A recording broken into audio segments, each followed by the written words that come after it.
Hello, hello, hello. And thank you guys for tuning in tonight.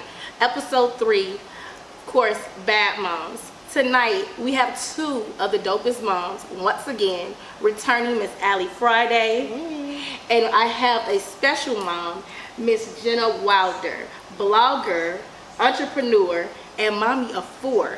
But Miss Wilder has a lot to share with us. So I want everyone to take a chill pill, sit back, relax, because we have a lot to discuss. So Miss Wilder, tell us, you are a blogger, you're a mommy of 4. Oh my goodness. But you were just telling me your story as far as 3 are biologically yours, and then you adopted. Yeah, we just recently adopted our daughter. She is 6, and we adopted her on the 16th of this year. So she's been living with us for the past 3 years. And we got to adopt her this October. That's amazing. Thank you. Thank you. We feel so blessed because we want a huge family, and we were just really lucky to have her join our family. So how was it? What made you guys, you have 3 already, what made you guys say, hey, let me go out here and just be a blessing to another child? Well, my husband, his whole family, his family was brought up by adoption. So his mom's adopted, his grandmother was adopted, and his aunt was adopted. Okay. And so, literally adoption runs through his family. And then I've always had this impression when I was younger that when I grew up, I would be a mom, but not only that, I would be a mom to someone that wasn't biologically mine. So I just knew that I would get to adopt. And so when we got married and we decided to talk about kids, which we had kids real quick after we got married, but when we had talked about it, you just know. I don't know how any other way. You talk about it with your spouse, you pray about it, and you just know like it's going to happen. Yeah. And so we didn't even look for it. Once we prayed, we knew, all right, it's not. We don't have to look for it. It'll come to us. We'll know when that time comes, and then it did. It kind of came to us when we were about 3 or 4 years ago. Yeah.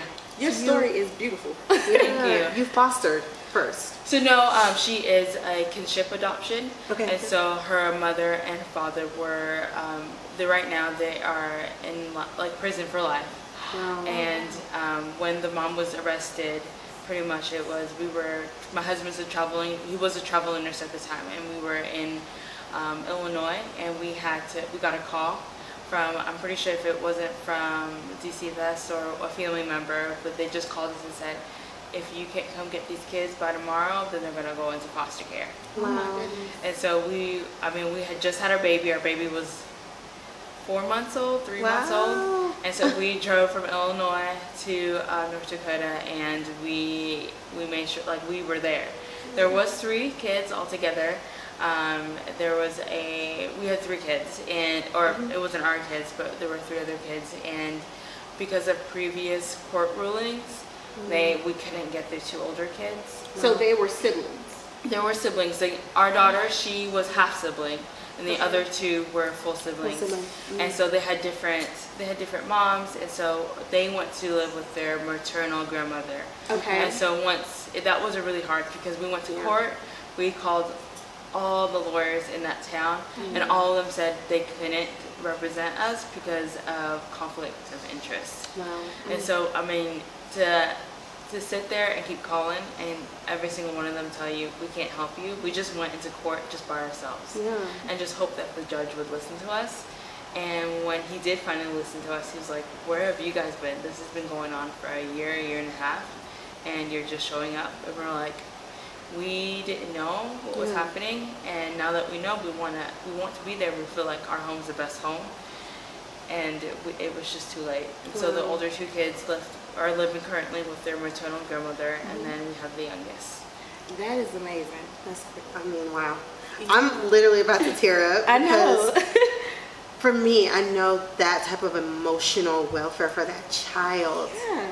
She's 6, so she's not like, she knows what's up, you She know? does. She's got the best memory, so she can tell you. She remembers both, like her biological mom and dad. We want her to express that. We don't try to cut that. That's her mom. That's her dad. They didn't leave her. Or they didn't abandon her. They made bad choices. Yeah. They just can't physically be there, but it doesn't mean that they don't love her. They love her Absolutely. with all their heart. They just can't take care of her physically. Yeah. So I saw a movie. It's crazy because I just saw a movie last night. It's called Instant Family. Have you guys seen that? Yeah. Like I was in tears. Yeah, I was Like there. it is a really good movie, and if you guys have Hulu or Netflix, it is on Hulu, but it is a really good movie. So like the process of that, like how that movie was that kind of like the same process? Kind of, because we were family. She's my husband's niece, or she was my husband's niece. Okay. Now she's currently our daughter, but because she was my husband's niece, we did have to jump through a lot of loopholes, but we didn't have to go through the government. She was put in foster care, and so it basically was a private adoption, which ended up being more expensive. So we didn't get any help, like Medicare. I know a lot of people who go through the fostering route, their children gets Medicare, they get government stipend and all that. We don't get any of that, Yeah. which is fine. I mean, we don't really care, just because we knew, I mean, Yeah. whether or not we were going to get the help, we knew we were going to adopt her. I mean, that's So, family. It's family. Yeah. I mean, even if she wasn't family, this is someone that we knew we could take care of. We could give her a good home. Yeah. And so we're like, this is our time. We knew when we prayed that it would come to us. It came to us, and we knew, all right, we have to step up. This is what we asked for. This is what we knew was going to come. Now it's our time to do what we need to do. And so it was a hard process. We had to pretty much ask the mother for permission, and then in the beginning she didn't give us permission. Really? Oh no, she pretty much, I don't know if we still don't know why she really didn't give us permission, but she point blank said, I don't feel like my daughter should be living with you guys. And so she ended up living with the paternal grandparents. And she was there for a couple of months. And my husband was travel nursing, and we were just traveling the U.S. So during that time, we kept in touch with her because we knew we wanted her to be in our home. And the paternal grandparents were just, I mean, they're older. Yeah. They have older kids. Their kids are not young. And even though this was their family, their granddaughter, they couldn't give her the care because they were just older. Absolutely. It only makes sense. Like, they're not, naturally, they're going to leave before, potentially before you and your husband, or keeping up with the times and all types of things, and just being able to play with the child. And now you already had children that she can just grow to love. Well, so. we have what I guess internet calls virtual twins, where my adopted daughter and my biological daughter are only 2 months apart. Oh, I love it. And so, I mean, we literally had someone who she could play with, connect with. My older son is only a year older than her, so 12 months older than. And then I have a daughter. My youngest is 2, and so we had a bunch of kids in our home already that we really felt like we could give her everything she needed. But the mom, which is okay. I mean, I couldn't imagine being where she was. For whatever reason she had, and but she just didn't feel like it was the right time. But about a couple months later, once the paternal grandparents told her, like, look, we can't do this. We're a lot older. We're past that stage. We really feel like Drew and Gina would be the best home. She did finally give us temporary guardianship from there on. And so we did go through that. She still wasn't very cool with the whole adoption. I think the finality of it, and just knowing it was just too hard for her to be. I mean, I couldn't imagine, because when you're in jail, you have no control. Yeah. And that's like probably her one control, and not even like in a negative way, but like just, innately, you're just like, no, if I can say no, I'm going to say no, but I get it. Well, I mean, if you think about it, you're in jail, you only have to think about everything else that's happening around you. Yeah.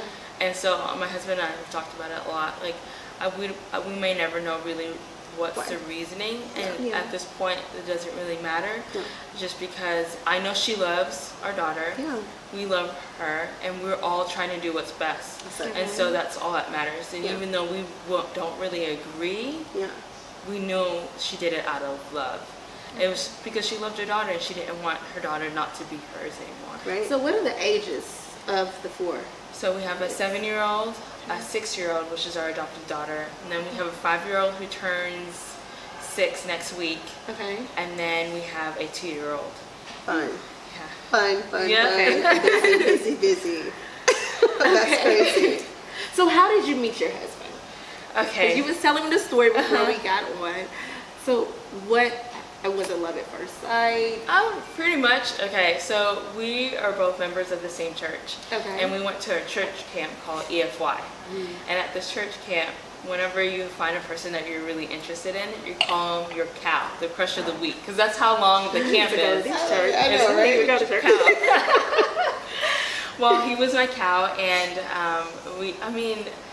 nothing happened. I think the most thing that happened is we held hands like one day, and then we danced to a couple songs at the dances, and that was pretty much it. And at the end of the camp, he wrote his number on the back of my agenda. Well, my husband has horrible handwriting. Horrible. Right. So we pretty much we lost contact with each other for like 3 or 4 years. Wait. Yeah. So you're just like, this is a puzzle. Yeah, and so I don't tried, know. he makes fun of me. I tried every single combination. Because the first couple digits, like, I could understand. But it was the last 4 that I couldn't really understand. Yeah. So, like, I tried. It was, he's a nurse, so it makes sense. It makes sense. Like, he went into the perfect, like, career for his handwriting. But I couldn't understand it. And then I saw his email, so I, like, emailed him, and it kept bouncing back. So I couldn't, like, nothing. Oh my God. So we lost contact with each other about 3 or 4 years. And then Facebook is what, he said he kept looking for me on Facebook for those like 4 years, but could never find me. And then at like my freshman year at college, he found me, and so we kept in contact with each other through Messenger. And he got my number, so he would call me every 3 or 4 months. And then on my birthday every year, he would call me. And so he did that for. Hello, they need a movie. That's a movie. So So it was really love at first sight? It really was. It really was. He was a stalker. He stalked my blog. He stalked me on Facebook. Okay. And I went on a lot of dates in college. Yeah. Because that's what you're supposed to that's what do. you do. I didn't date in high school, and I dated a lot in college. And he pretty much waited until he would read my blog or look on Facebook and I wasn't in a relationship with anybody. And he would just like try to like jump on that, which he did like 8 years ago. I was in Arizona working, and he was in North Dakota working on the oil fields. And I told him like, I need to drive back home. And none of my friends are driving back home. Yeah. I'm driving a 6 shift. I don't want to be driving across the country by myself. And he's like, I'll do it. Absolutely. Wow. I'll do it. So he got a plane ticket from North Dakota to Arizona and drove all the way to Georgia with me. I love it. Yeah, I do in the car. Okay? Yeah, in the car. And now we love to road trips. We do road trips with our kids all the time. Oh, that's how you're brave. Yeah. So let me ask you this. So Allie, you were on last week, and you were telling us you have 3 beautiful kids, single mom, and you're a stay-at-home mom. I'm a single mom as well. Okay. What is the difference? A lot of people say married mom and single mom is just the same. And me personally, I don't think it is. I think because you have the 2 incomes in one household, and then single mom is just that mom. So what could you tell the viewers something about being a married mom? Like, what is it like for you? Well, because I'm a stay-at-home mom, we do only have 1 income. Okay. But there's a huge difference, I think. Like, I think being a mom in general doesn't matter if you're a single mom, a married mom, a stay-at-home mom, or a working mom. We all have it hard because if you're a mom, you're expected to do whatever you're supposed to be doing. So if I'm a stay-at-home mom, I'm supposed to be able to keep my house in order, keep my kids looking good, volunteer at school, do all that, and do everything else. Your lively duties and everything else. Yeah, everything else. Nothing has changed. It's just you have the man in the household, and a single mom, you don't have that. So it's all still the same There's responsibility. just different, it's just different hard. And so I might get a little flack for this, but I would think that working moms and single moms have it a little bit harder because even though I'm staying at home and it's really hard to take care of kids all the time, my kids are on me I get touched out. I have to do I don't do all the laundry. My husband does all the laundry, but I'll do all the other like house duties. But then I have someone else who's working. He makes in the money, and I don't have to worry about if I'm gonna be able to pay the bills because I know he's got that. He worries about that, but I worry about everything else. And so though it's hard, I don't have to worry about the responsibility of everything else that I'm doing with am I making enough this month? Absolutely. Am I going to be able to pay the bills? And so I do feel like you guys have it a little bit hard because you don't have the extra help. But in reality, being a mom, doesn't matter where you're at, it's hard. Yeah. But Jenna, I love it. Yeah. Allie, I mean, I love the both of you guys. Your presence, I mean, your energy, everything about you. It's just, oh my God. Like, I love your Super story. sweet. I mean, I don't know what to say. Your story is just That's amazing. amazing. I do want to know though. I heard you say you were blogging. So you were blogging in college, and you're still blogging.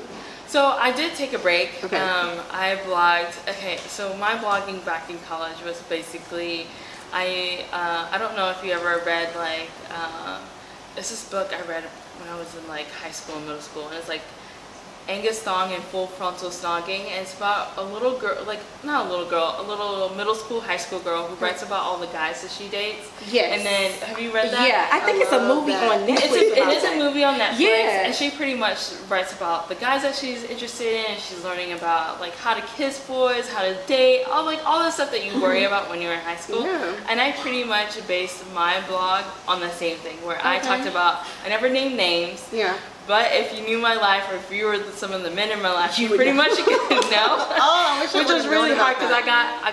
I got a little in trouble for that a couple of times. I'm sure. But I wrote pretty much about all the guys that I dated during that time. I wrote about all the creepy guys that would ask me out on dates, and I would just make up excuses. Yeah. And I remember calling them Melvin at the time, and it was, my friends thought it was hilarious. Yeah. And now I look back, I kind of cringe because I feel bad for making fun. I mean, I never named names, like I Yeah. said, but I loved blogging back then. I liked talking about stuff. Okay. And so once we had kids, I had to stop because having kids just kind of, I mean, your whole world changes. Right? Yeah. I was gonna ask that. Like, how did your blog story increase?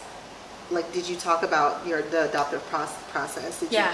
You, yeah. Yeah, so pretty much I'm just doing blogging on Instagram. I am planning on starting writing more, Yeah, but my blog did increase once, because we are an interracial couple. Okay. And when most people would see us, they just thought, oh, genetics, yeah, that could totally happen, because we have a little blonde hair, blue-eyed little girl. Yeah. And they're like, yeah, genetics, Right. I mean, it can happen, I'm Right. not going to question it. But then once people knew we were adopting, then they're like, oh, we can definitely connect. We've had so many other adoptive parents. Yeah. They're like, you know, we're in the same situation. We're in kinship adoption, or we're adopting. We have other kids, and Yeah. I've been able to connect with a lot of other moms that way. Love that. I was literally gonna say, I feel like obviously you're not capitalizing off of that hurt, but it's just like, I'm sure there's so many other moms that would love to just kind of connect, and you already obviously have the skills for your blog. Are you monetizing your blog? I'm not right now. Oh my no. God, we need to talk. I'm not. What's new with you? What's new with me? So new with me is in 2 weeks now. I have a new challenge coming out, and it's basically called the Business Diet. Okay. Pretty much because I believe, just like anything, losing weight, it's a lifestyle change. Yes. Having a business and being a business owner is a literal lifestyle that you have to learn. I don't think I knew it. Like I was like, I'm a business owner, but I didn't think until Mini Friday that I needed to learn a new lifestyle. I needed to learn when to take a break. I needed to learn when to turn it up and when not to be spoiled. Like so many things I needed to learn, and I feel like it's a missing conversation for entrepreneurship. Everyone wants to own their own business. They want to be a boss, beep.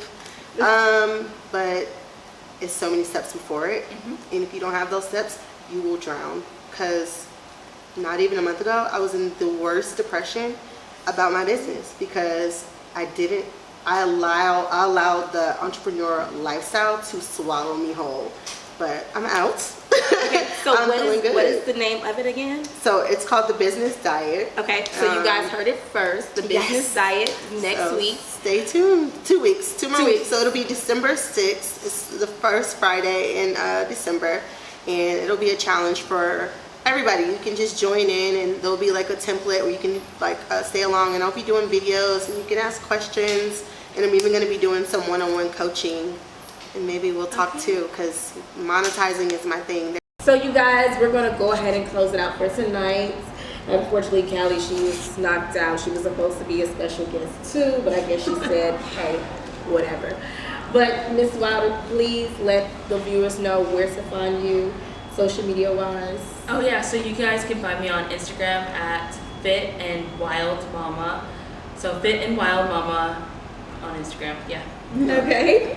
And Miss Allie, tell the viewers where they can find you at. And Yes.